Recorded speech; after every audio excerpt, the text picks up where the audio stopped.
Olá, irmãos, a graça e a paz do nosso Senhor Jesus Cristo. Hoje nós damos início à nossa sétima aula de Cristologia. Nós vamos falar hoje um pouquinho aqui sobre as diferentes perspectivas sobre a pessoa de Jesus e também um pouquinho sobre a história da Cristologia. Vamos lá. As diferentes perspectivas teológicas sobre Cristo. Existem então diferentes perspectivas teológicas sobre a pessoa de Jesus, tá? E essa perspectiva tem sido desenvolvida ao longo da história do cristianismo. Nós vamos apresentar então algumas das principais perspectivas teológicas e os seus proponentes, tá? Quem propôs essas perspectivas, bem como também apresentar os principais pontos de comparação aí entre essas perspectivas. A primeira perspectiva que nós temos aqui é a perspectiva ortodoxa oriental, tá? A perspectiva ortodoxa oriental, ela enfatiza a divindade de Cristo e a unidade hipostática das naturezas humana e divina, sem mistura, confusão ou alteração. Então, é uma união perfeita, tá? Humana e divina. Já a perspectiva católica romana, ela enfatiza a autoridade do Papa e a sucessão apostólica. Então ela destaca a autoridade e a infalibilidade do magistério da Igreja na interpretação das Escrituras e da doutrina cristã. Então, na verdade, ela entende que aquilo que Cristo fez né, se dá sequência através da autoridade instituída que para eles seria então o papado tal, e eles colocam ali como se Pedro fosse, por exemplo, o primeiro papa e se dá a sequência ali. Então, é uma sucessão apostólica que é colocada. Então, a ênfase vem em cima da autoridade que é instituída após Cristo ter sido assunto aos céus. Já a perspectiva protestante, apesar dela ter aí, diferentes tradições né, poder ter uma ênfase ali variada de algumas coisas, como por exemplo a graça de Deus, a autonomia da consciência do indivíduo. Mesmo assim, num geral, essa perspectiva protestante, ela coloca foco muito mais na autoridade das escrituras e na salvação pela fé em Cristo Jesus. Existe ainda a perspectiva liberal. Essa perspectiva liberal ela enfatiza interpretações críticas e históricas dos textos bíblicos. Então ela ressalta aqui o contexto cultural e social em que os escritos foram produzidos e tende a enfatizar o lado humano de Jesus e a interpretar os milagres e a ressurreição de maneira mais alegórica ou simbólica. Então é algo bem mais liberal. Já a perspectiva da teologia da libertação, ela destaca o compromisso com a justiça social e com a libertação dos oprimidos. Então, ela entende Cristo como o defensor dos pobres e marginalizados, cuja mensagem desafia estruturas injustas de poder. Nós podemos destacar aqui ainda a perspectiva unitarista, que rejeita, nesse caso ela rejeita a doutrina da Trindade e ela enfatiza a unidade de Deus, considerando Cristo como um mestre espiritual e um exemplo a ser seguido, mas não o vem como uma figura divina.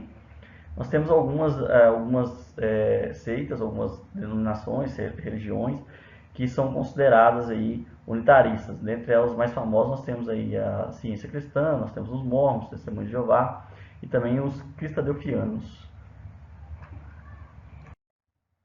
Ainda podemos falar também sobre uma perspectiva mística, né? Uma visão mística de Jesus. Essa perspectiva mística, no caso, ela enfatiza a busca de uma experiência direta e íntima com o divino. E vem Cristo como um guia espiritual que pode ser encontrado através do mergulho profundo na contemplação e meditação. Então, é quase que, na verdade, Cristo não seria Deus, mas ele alcança uma posição como uma pessoa divina por ter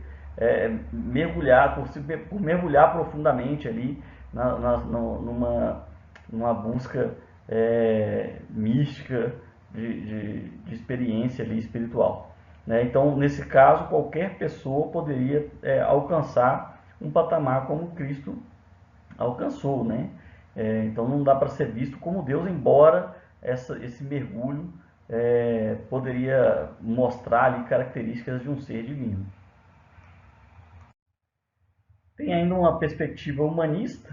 Essa perspectiva humanista ela destaca a humanidade, o de Cristo, o humanismo de Cristo, e enfatiza seus ensinamentos, principalmente ali sobre o amor, a compaixão, a igualdade, e consideram a ética e os valores humanos como o cerne de sua mensagem. O humanismo ele não chega a ser uma religião, mas sim também visto ali como uma filosofia. Bem, na história da igreja, nós temos aqui alguns pensadores, né, alguns teólogos, proponentes, que enriquecem para a gente aqui o debate sobre a cristologia, sobre a pessoa de Cristo durante a história da igreja. Então, eu quero trazer aqui algumas pessoas e alguns relatos aqui que nós temos sobre o pensamento de cada um deles. Bom, primeiro nós temos que ver que no primeiro século, né, começaram a surgir ali os debates em torno da natureza de Cristo. Então, ali já no primeiro século começam então esses debates. Logo em seguida nós vamos ter o Concílio de Nicéia, né, que rejeitou a visão ariana de Jesus, né, que colocava Jesus ali não como Deus, e ali consegue se mostrar pela própria Escritura Jesus como uma única substância com o Pai, né? Então afirmou que Jesus era a mesma substância ali com o Pai. Então trata-se ali a respeito de uma só pessoa com Deus. Então Pai, Filho e Espírito Santo, uma trindade sendo unida ali em uma só pessoa. E mostra-se então Jesus Cristo tanto como homem como Deus, e rejeita-se então a visão ariana que surgiu ali já no início da era cristã. Aí em seguida nós temos alguns teólogos que começam a surgir então e começam a debater a respeito da pessoa de Jesus, né? Nós temos aqui já em 354 até 430 ali o período de Agostinho, né? Agostinho de Hipona, que ele enfatiza ali a unidade, a natureza divina e humana de Cristo, né? Ele está falando da unidade de Cristo. E trata então sobre uma humanidade perfeita, né? Acreditava que a humanidade de Jesus era perfeita e sem pecado. Então ele vai tratar de Jesus como homem, um homem perfeito e, claro, enfatizar a natureza divina e humana de Jesus. Ele tem duas obras específicas, né? Que fala ali a respeito dessa unidade de Cristo e sobre a Trindade. Onde que ele traz ali verdadeiros ensinamentos sobre a Trindade divina. E fala também ainda sobre a encarnação. Ele escreveu sobre a doutrina da encarnação e argumentou que a humanidade é restaurada em Cristo. E também, claro, através dos seus textos ele inspirou ali a reforma, né? Então a doutrina da graça de Agostinho foi essencial para inspirar os reformadores protestantes lá no século XVI.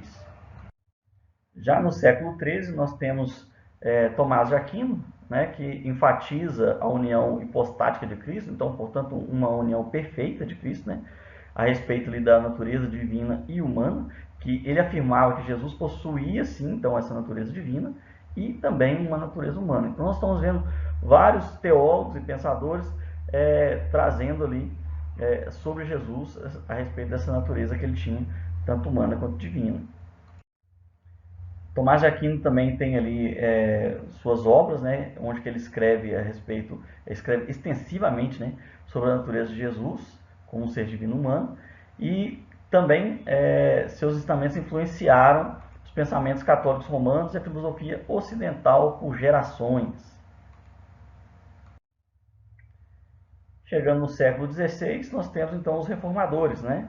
E ali nós vemos então Martinho Lutero, que se concentrou na doutrina da justificação pela fé e defendeu que somente Jesus Cristo pode ser o mediador entre Deus e os homens. Temos um destaque aí também de João Calvino, né, que enfatizou a soberania de Deus e a eleição, ensinando que a salvação é totalmente obra de Deus.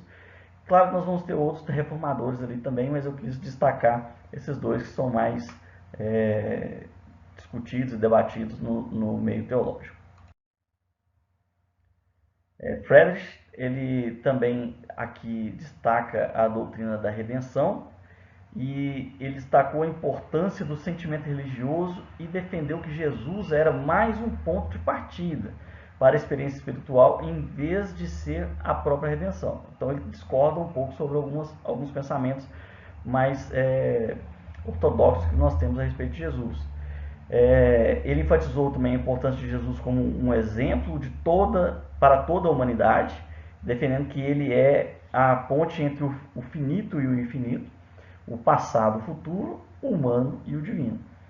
E também ele promoveu uma teologia natural, que procura encontrar uma base para a crença e a experiência religiosa na natureza humana. Então ele traz muito mais um destaque de Jesus como um ser humano, como um ser que deve ser seguido, né, com os seus exemplos humanos, do que propriamente como um ser divino.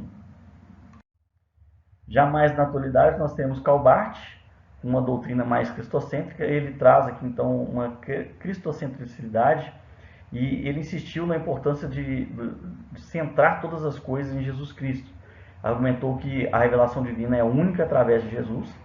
E Barth também acreditava que a palavra de Deus é a base de toda a revelação, como oposta a uma doutrina filosófica ou teológica. E sua doutrina da palavra de Deus influenciou toda a teologia do século XX. Então, a maioria da teologia que nós temos hoje no nosso século XX está mais embasada nos ensinamentos aqui de Calbart.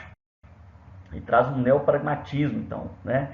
E ele argumentou que a religião é um ato humano, não uma experiência mística, e que os teólogos devem estar abertos a diálogo com o mundo moderno.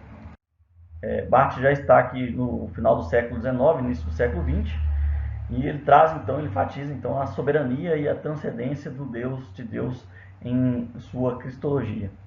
Ele destaca também a revelação de Deus em Jesus Cristo como base para uma compreensão de sua natureza. Então, base de compreensão da natureza de Deus é através da pessoa de Jesus. Nós temos outros pensadores e teólogos também que falam a respeito da cristologia, mas eu quis trazer aqui aqueles que a gente tem mais base de estudo para a gente poder procurar. Poderia falar, por exemplo, aqui de Billy Graham, né, os pensamentos aqui que ele traz a respeito de Cristo. Poderíamos trazer outros teólogos falando sobre a pessoa de Jesus, mas quis separar isso aqui para a gente, tá? Então a gente percebe que tem diferentes tradições cristãs que contribuíram aqui para o desenvolvimento da cristologia. E nós temos um estudo e uma reflexão então da cristologia que continua, né? Ela continua sendo uma área essencial de estudo dentro da teologia cristã, ok? Então nós chegamos agora ao final da nossa 7ª aula de teologia e então nós nos encontramos na nossa próxima e última aula. Até lá!